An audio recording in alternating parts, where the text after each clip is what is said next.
Bonjour à tous. Cher maître, cher Daniel, c'est un grand honneur de t'accueillir à la Société botanique de France pour retracer tes mérites au travers d'une existence entièrement tournée vers le végétal. En effet, enfant, tu avais admiré les personnages dans les haies de ton village du Pas-de-Calais, Fonquevillers, près d'Arras, qui te vit naître le 24 décembre 1942. De Fonquevillers, près d'Arras, tu t'installes vers 1950, vers l'âge de 7-8 ans, dans la Somme, à Warlois-Bayon, entre Albert et Amiens. Et là, tu introduisais tes chers personnages dans ton jardinet. Vers 10 ans, au début des années 50, les coteaux crayeux de la Somme, encore parcourus par un berger et ses moutons, étaient tes terrains de jeu où tu reconnaissais la dame d'Onzeur et les différentes orchidées. Au collège de Domar en Ponthieu, tu trouvais génial ton professeur, Guy d'Auvergne, qui emmenait subitement ses élèves dans un champ encore fleuri malgré les premières neiges et dont il énumérait les noms français en disant « Fermez vos cahiers, habillez-vous, nous allons voir les champs ». C'est ce que tu me racontes. Les sorties étaient nombreuses et les épreuves de reconnaissance comptaient dans les notes de cette section de sciences agricoles destinée aux futurs instituteurs.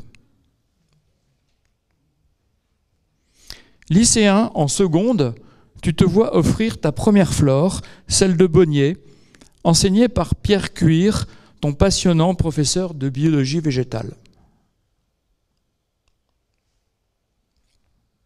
Après le bac en 61, en prépa agro à Lille en 62, tu t'intéresses aussi à la physiologie végétale auprès de Jean-Pierre Brunel, auteur d'ouvrages dans cette matière.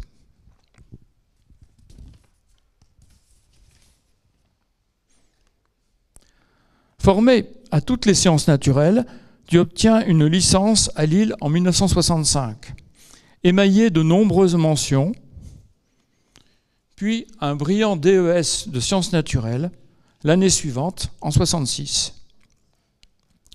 Dans la foulée, tu es reçu dans la botte, dans les tout premiers, aux 2 concours nationaux de sciences naturelles, le CAPES en 1967 et l'agrégation en 1968. Ta carrière universitaire commence en 1967, 7 ans après le bac, à la faculté des sciences de Lille, que j'ai connu moi-même, sur le nouveau campus, tout nouveau campus, au laboratoire du professeur Robert Linder.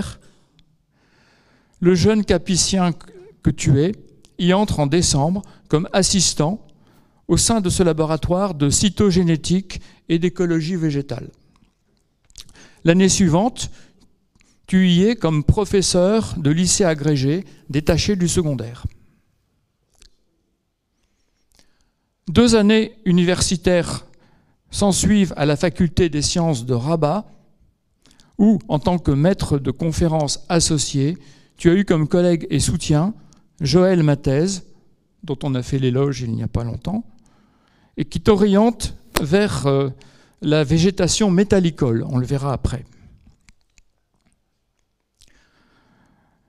Je suis nordiste comme toi, et c'est à cette époque de ta carrière, vers 1971, que, encore lycéen, j'ai fait ta connaissance, après ton séjour au Maroc, à l'occasion des différentes conférences et sorties botaniques de la Société botanique du nord de la France.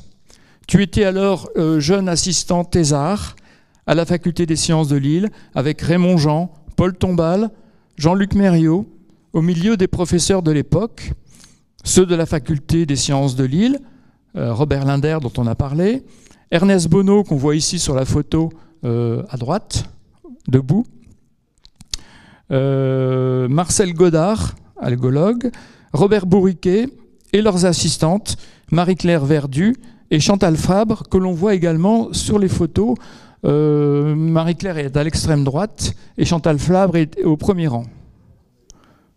et aussi ceux de la faculté de pharmacie, en particulier Jean-Marie Géhu, qu'on reconnaît parfaitement sur la gauche, tout juste promu professeur à Lille, et Jeannette Géhu, Annick Delélis, Chantal Van Alluyn, qui nous fait aussi l'honneur d'une visite aujourd'hui, et ses assistantes, qui étaient ses assistantes donc. Et également, n'oublions pas Jean-Roger Wattet, qui était aussi associé à Lille. Plus tard, à Lille, en maîtrise de botanique à la faculté des sciences, j'ai eu la chance de te compter parmi mes maîtres. Tu préparais alors ta thèse chez le professeur Linder sur les communautés végétales colonisatrices des terrils du Nord-Pas-de-Calais. En même temps, tu assurais des travaux pratiques de botanique et certains cours du certificat de génétique écologique, ainsi que de nombreuses sorties dans le cadre des certificats de botanique et de génétique écologique de la maîtrise de botanique que j'ai suivie à Lille.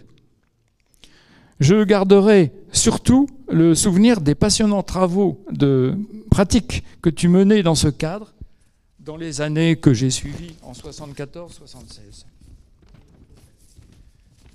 Les plus originaux étant ceux réalisés sur les cartes de végétation, où l'on mettait en relation les séries de végétation et les facteurs écologiques cartographiés. Il y a eu un saut. L'année suivante, en 1977, tu es nommé maître assistant. Et enfin, au bout de nombreuses années de préparation, ton travail de pionnier aboutit enfin à la soutenance d'une thèse d'État le 1er février 1980 devant un jury éminent que vous apercevez ici. Donc c'était bien sûr ta grande spécialité, la végétation des terrils du nord de la France, écologie, phytosociologie et dynamique. À partir de 1980, après la disparition du professeur Linder, le laboratoire s'intitule « Génétique et évolution des populations ». L'orientation est alors un peu moins écologique et un peu plus physiologique et microévolutive aussi. Mais les cibles végétales sont toujours des espèces anthropiques, liées au paysage industriel du Nord.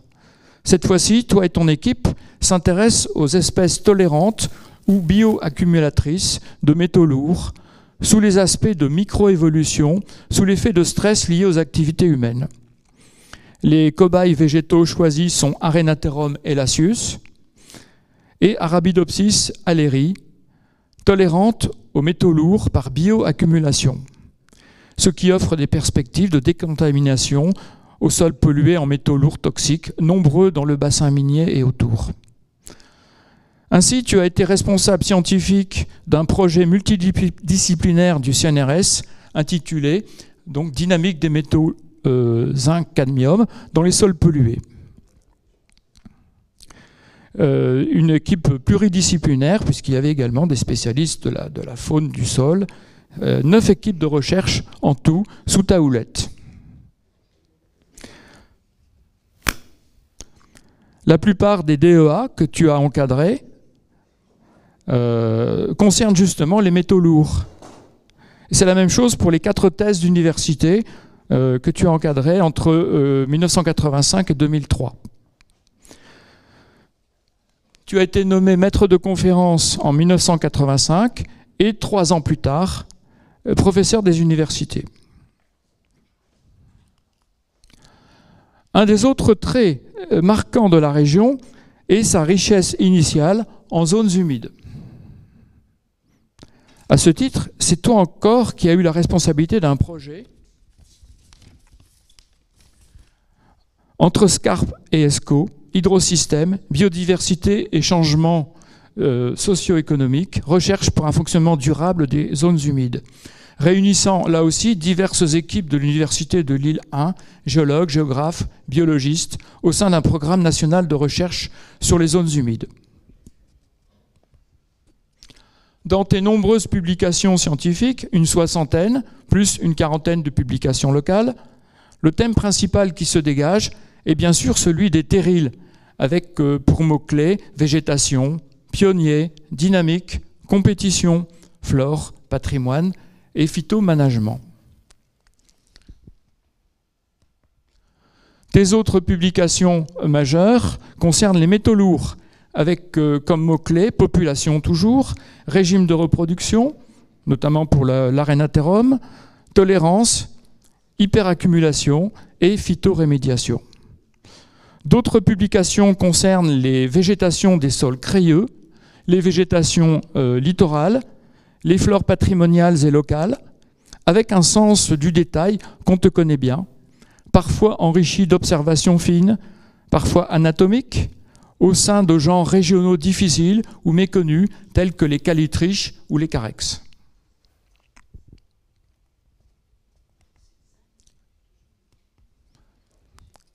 Fort de ces expériences, tu as participé à de nombreuses études environnementales, préalables à divers types d'aménagements, au sein de l'AMB, association multidisciplinaire des biologistes de l'environnement, depuis environ 40 ans, mettant ainsi tes compétences générales de biologiste de terrain au service de la société.